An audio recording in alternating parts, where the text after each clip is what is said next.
South India shopping mall, the wedding మంత్ర, సరికొత్త wedding collection, south India shopping mall. Welcome to Suman TV. నేను మానస. Covid cases విస్తారంగా పెరిగిపోతున్నాయి. ముఖ్యంగా తెలుగు రాష్ట్రాల్లో కూడా గత వారం రోజులుగా కేసులు పెరిగిపోతున్నాయి. చిన్న పిల్లలకి అలాగే డాక్టర్స్కి కూడా, కుక్కట్పల్లిలోని ఒక డాక్టర్కి కూడా ఈ కోవిడ్ సోకినటువంటి పరిస్థితి మనం చూస్తున్నాం. మరి ఈ నేపథ్యంలో ఇప్పుడు కొత్త వేరియంట్ JN1 ఎటువంటి ఎఫెక్ట్ ఉంటుంది, అంత భయంకరంగా ఉంటుందా, ఎలాంటి జాగ్రత్తలు తీసుకోవాలి అనే విషయాలు మనం మాట్లాడదాం. మనతో పాటు ఉన్నారు సీనియర్ జనరల్ ఫిజిషియన్ డాక్టర్ ప్రభు కుమార్ గారు. వారితో మాట్లాడదాం. డాక్టర్ గారు నమస్కారం అండి.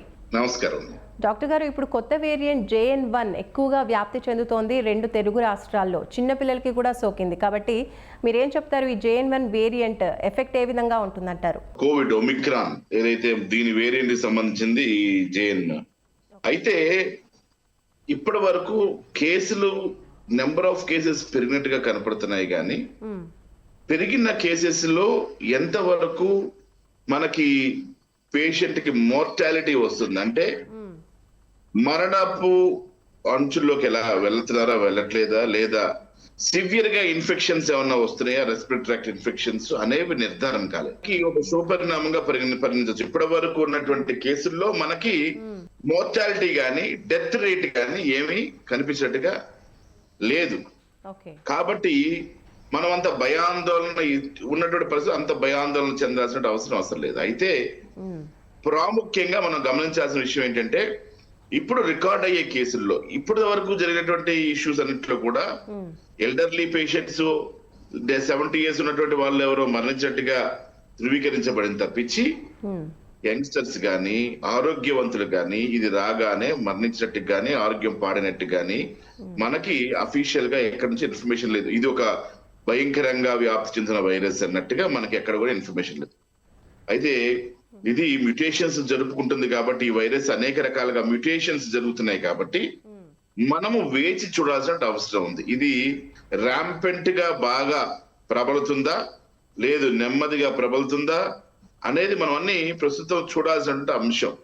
అయితే ఈ ర్యాంపెంట్ గా ప్రబలినప్పటికి కూడా ఎంత వరకు ఇది ప్రాణానికి హాని కలిగిస్తుంది అనేటువంటి అంశాలు ఎంతవరకు కూడా మనకి రికార్డెడ్ గా ఏవి ఇన్ఫర్మేషన్ లేదు. కాబట్టి ప్రాణాంతకమైన ఇన్ఫర్మేషన్ లేదు కాబట్టి మనం యాజ్ ఆఫ్ నౌ అప్రమత్తంగా ఉండాలి, ఆందోళన చెందకూడదు. అప్రమత్తత అయితే అవసరం, ఎందుకంటే ఈ కోవిడ్ అయితే అనేక రకాలుగా వేరియేషన్స్ రూపాంతరాలు చెందుతున్నాయి కాబట్టి ఇది ఎన్ని రకాల వేరియంట్స్ తీసుకొస్తే ఒకవేళ ప్రమాదకరమైన వేరియంట్ ఏమన్నా తయారవుతుందా, తయారైతే మనం జాగ్రత్తగా ఉండడం, సన్నద్ధంగా ఉండడం ముఖ్యం. అసలు ఈ టైంలో మళ్ళీ ఇలా కోవిడ్ విస్తరించడానికి గల రీజన్ ఏంటంటారు? ఫస్ట్ ఆఫ్ ఆల్, ఈ కోవిడ్ ఇతర దేశాలలో ముందు ప్రబలిందమ్మా. ఏది శ్రీలంక, మలేషియా, సింగపూర్, కొన్ని దేశాల్లో ప్రబలింది. వాళ్ళు మళ్ళీ చక్కగా అక్కడి నుంచి యాస్టీజ్ గా మనకి ట్రాన్స్పోర్ట్ మనకి ఎక్కువ ఉంది, ఎయిర్వేస్ ఎక్కువ ఉన్నాయి. ఇప్పుడు బాగా జనాలు ప్రయాణాలు చేస్తున్నారు. అటు విజిటింగ్ టూరిజం వెళ్ళిన వాళ్ళు కానివ్వండి, జనరల్ గా వెళ్ళిన వాళ్ళు కానీ ఎవరైనా సరే అటు నుంచి ఇటు ఈజీగా వృత్తిపరంగా వెళ్ళే వాళ్ళు కానివ్వండి, టూరిజం కోసం వెళ్ళే వాళ్ళు కానీ దాన్ని సోకి ఇప్పుడు మీకు జనరల్ గా కేరళ ఎక్కువ ట్రావెలర్స్, కేరళ, తమిళనాడు వీళ్ళు ట్రావెలర్స్ ఎక్కువ. వాళ్ళు ఇతర దేశాల్లో పనులు బాగా చేస్తూ ఉంటారు. దుబాయ్ ఇలాంటి దేశాల్లో బాగా పనులు చేస్తూ ఉంటారు, జాబ్ కూడా చేస్తుంటారు ఎక్కువ శాతం మంది ట్రావెలింగ్ చేసి. కాబట్టి ఈ ట్రావెలర్స్ దీన్ని ఈజీగా మళ్ళీ మన దేశంలోకి తీసుకొచ్చేసారు. ఇది కేరళ, తమిళనాడు, కర్ణాటక ఇలాంటి రాష్ట్రాలకు బాగా, ఢిల్లీ ఇలాంటి ప్రదేశాలకు బాగా జనాలు తాగి ఉండటం, ట్రావెలింగ్ ఉండటం వల్ల ఎక్కువ నెంబర్ ఆఫ్ కేసెస్ ఇమీడియట్ పెరుగుతాయి కదా వాళ్ళు తీసుకొచ్చినప్పుడు. పోనీ తీసుకొచ్చింది ఏమైనా వాళ్ళు ఖాళీగా ఉన్నారా, ఆ వైరస్ ఏమైనా ఖాళీగా ఉండదా? ఖాళీగా ఉండే రకం కాదు ఆ వైరస్. ఈజీగా దొరికిన వాళ్ళందరికీ ఇచ్చుకుంటూ పోయే వైరస్ అది.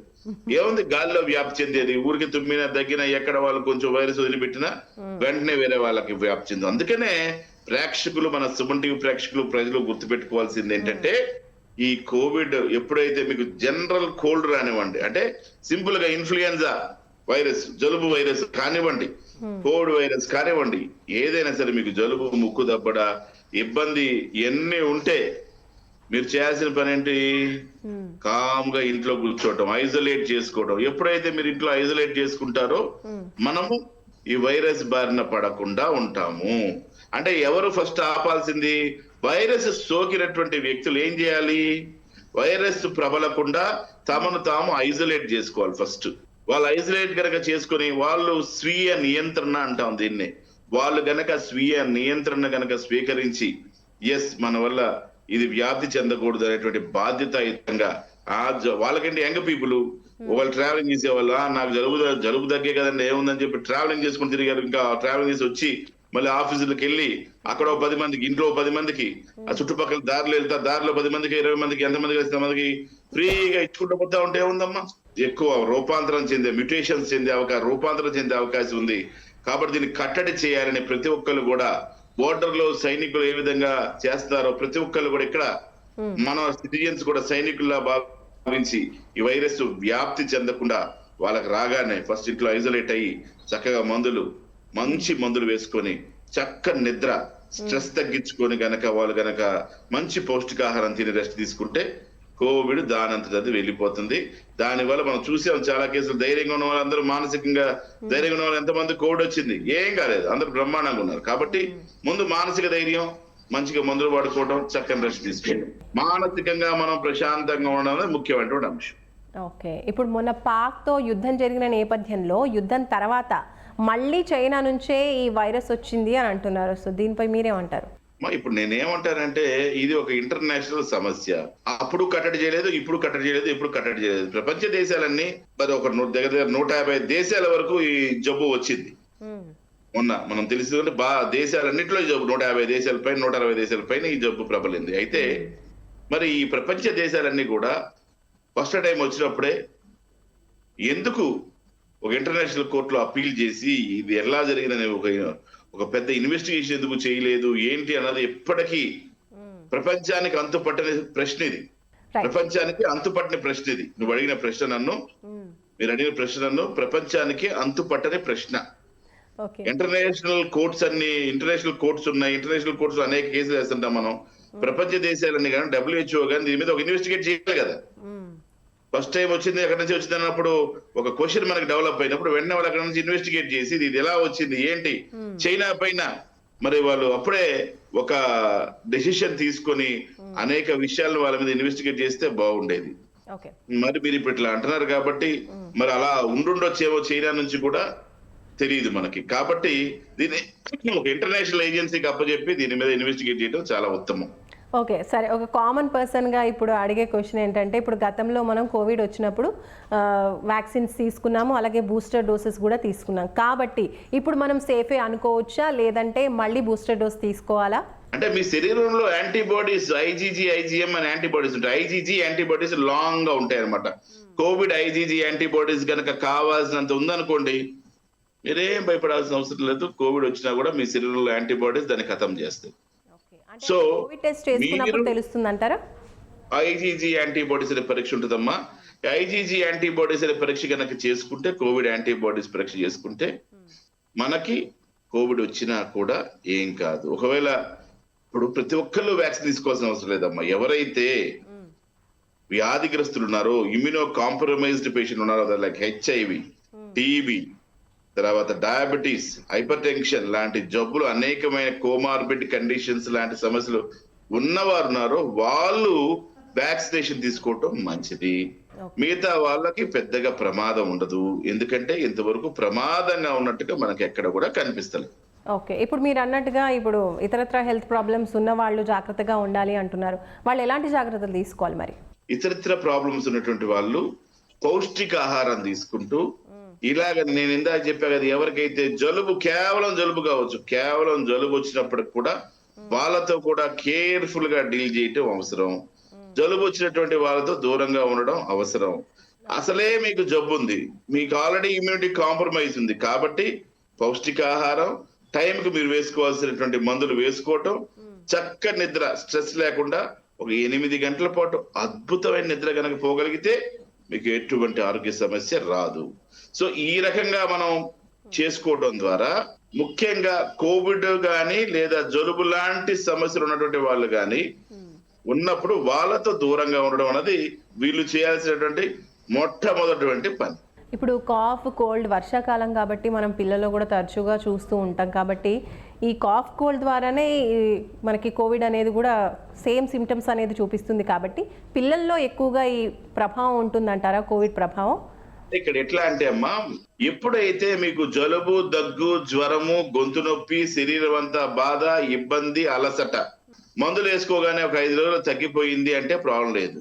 5 రోజులు దాటి కూడా తగ్గకుండా గనక ఉంటే 5 డేస్ దాటిన తర్వాత కూడా మీకు తగ్గకుండా గనక ఉండి అదే విధంగా ఫీవర్ రైజ్ అవ్వటం, బాగా టెంపరేచర్ ఉండటం, జ్వరం ఉండడం, ఎక్కువ టెంపరేచర్ కంట్రోల్ లేకపోవడం, 104, 105 డిగ్రీల టెంపరేచర్ రావడం, బాగా వీక్నెస్ అనిపించటం, అనీజీగా ఉండటం, ఇలాంటి సందర్భాలు కనుక ఉంటే అది మనము తీవ్రమైనటువంటి దగ్గు రావటం, ఆయాసం రావడం అలాంటి కనుక ఏమైనా ఉంటే మనం అది కోవిడ్ గా పరిగణించేటువంటి అవకాశం ఉంటుంది. అప్పుడు పరీక్ష కూడా కోవిడ్కి చేస్తాం. అంటే మనకి నీరసంగా ఉండటం, మందులు వేసుకున్నా కూడా జ్వరం తగ్గకపోవడం, జ్వరం అట్లాగే ఉండటం, వీక్నెస్ ఉండటం, ఆయాసం రావడం, మనం అనుకుంటాం కదా పల్స్ ఆక్సిమీటర్ లో ఆక్సిజన్ ఇబ్బందిగా ఉండటం, ఆక్సిజన్ పీల్చుకోవడంలో ఇబ్బందిగా ఉండటం, గొంతు తీవ్రంగా నొప్పిగా ఉండటం, తలకాయ నొప్పి రావటం, ఒళ్ళంతా నొప్పులు రావడం, ఇట్లాంటి లక్షణాలు గనక మనం మందులు వాడుతున్నా 4 రోజులు అయిపోతున్నా కూడా తగ్గకుండా ఉండడం ఇలాగా ఉంటే మనం అప్పుడు కోవిడ్ పరీక్ష చేసుకొని డాక్టర్ గారిని సంప్రదించి ప్రాపర్ గా మందులు వాడుకోవడం ఉత్తమం. ఇప్పుడు కోవిడ్ కేసెస్ మనకి ఏపీలో కూడా వచ్చాయి, తెలంగాణలో కూడా నమోదవుతున్నాయి. కాబట్టి వన్స్ కోవిడ్ వస్తే గనక అది ఎన్ని రోజులు బాడీలో ఉంటుంది? కోవిడ్ వచ్చిన వాళ్ళు ఎలాంటి ఫుడ్ తీసుకోవడం వల్ల ఇమ్యూనిటీని పెంచుకోవచ్చు అంటారు? జనరల్ గా ఈ వైరల్ ఇన్ఫెక్షన్స్, ఇవన్నీ వైరల్ ఇన్ఫెక్షన్స్ అంటాం. ఓకే. ఇవి ఎంటర్ అయిన తర్వాత 2-3 రోజులు ఇంక్యుబేషన్ పీరియడ్ అయిపోయిన తర్వాత, ఇంక్యుబేషన్ పీరియడ్ అయిన తర్వాత మనలో లక్షణాలు కనపడతాయి.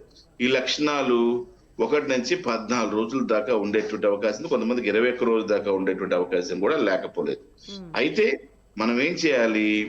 ప్రాపర్ డైట్, చక్కని ప్రోటీన్ డైట్, బాదం పప్పు, వాల్నట్స్, తర్వాత జీడిపప్పు, బాదం పప్పు ఇలాంటి డ్రై ఫ్రూట్స్ వాడటము, అంటే ప్రోటీన్స్ ఉండేటువంటి ఆహారం, కోడిగుడ్లు, తర్వాత చక్కని మటన్, చికెన్, ఫిష్, ప్రాన్స్, అంటే ఇవన్నీ మరి పడని వాళ్ళు ఉంటారు, తినని వాళ్ళు ఉంటారు. అదే వెజిటేరియన్స్ వచ్చేసరికి మష్రూమ్స్, తర్వాత లెట్యూస్ లీవ్స్, ఇట్లాగా రకరకాల కాంబినేషన్స్ వాడుకుంటూ ప్రోటీన్ డైట్ ని బాగా పెంచుకోవటం, కోడిగుడ్లు, పాలు, ఫిష్ ఇట్లాగా వీటిని ప్రోటీన్ డైట్ పెంచుకుంటూ, ప్రోటీన్ శాతాన్ని పెంచుకుంటూ ఒక బ్యాలెన్స్డ్ డైట్, ఏది ఎక్కువ వద్దు ఏది తక్కువ వద్దు, కొంచెం ప్రోటీన్, కొంచెం కార్బోహైడ్రేట్, కొంచెం ఫ్యాట్, ఇట్లా కొంత ఫైబర్, ఇలాగా సమాహారం కనుక భోంచేయగలిగితే, మంచి పౌష్టికాహారం కనుక తీసుకోగలిగితే, ఇప్పుడు నేను చెప్పేటువంటి బీన్స్ ఉంటాయి, ప్రోటీన్ అంటే మరి వెజిటేరియన్స్ కి మష్రూమ్స్ లో, బీన్స్ లో, తర్వాత చెన్న, చోలే, ఇలా రకరకాల ఐటమ్స్ ఉంటాయి. అట్లాగే ఫ్రూట్స్ లో వచ్చేసరికి జామ పండు, సిట్రస్ ఫ్రూట్స్ అంటే విటమిన్ సి, ఆరెంజెస్, తర్వాత బత్తాయి, ఇలాగ రకరకాల సిట్రస్ ఫ్రూట్స్ తీసుకోవటం. అట్లాగే మరి అవకాడో, తర్వాత డ్రాగన్ ఫ్రూట్, ఇలాగా మనకి పెరట్లో పెరిగేటువంటి జామ పండు, బొప్పాయి పండు, ఇలాంటి మంచి ఫ్రూట్స్, విటమిన్స్, ప్రోటీన్స్, తర్వాత ముఖ్యంగా వీటన్నిటిలో యాంటీ ఆక్సిడెంట్స్ ఉంటాయి ఫ్రూట్స్ లో. ఈ యాంటీ ఆక్సిడెంట్స్ ఉన్న ఫ్రూట్స్ ఇలాంటివి తీసుకోవడం ద్వారా మనం ఈజీగా మన శరీరాన్ని కాపాడుకోవచ్చు జబ్బు నుంచి. ఓకే, రైట్ అండి. Thank you so much doctor గారు, చాలా వాల్యుబుల్ ఇన్ఫర్మేషన్ మాకు అందించారు. Thank you so much.